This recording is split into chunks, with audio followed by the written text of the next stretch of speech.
The Reduce Loud Audio feature in iOS 26 helps protect your hearing by capping the maximum volume when you're using headphones.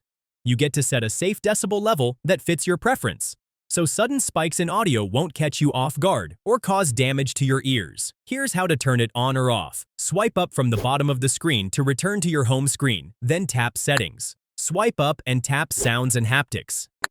Next, tap Headphone Safety and find Reduce Loud Sounds. Toggle the switch on or off, and if it's enabled, use the slider to set your maximum volume limit anywhere from 75 decibels up to 100 decibels. When this feature is on, your iPhone will automatically lower the volume if music, videos, or calls get too loud. You'll also notice it when switching between apps. If a game launches with loud sound effects, Reduce Loud Sounds keeps things at your chosen safe level. If this helped you protect your hearing while enjoying your headphones, don't forget to like the video and subscribe for more iPhone tips.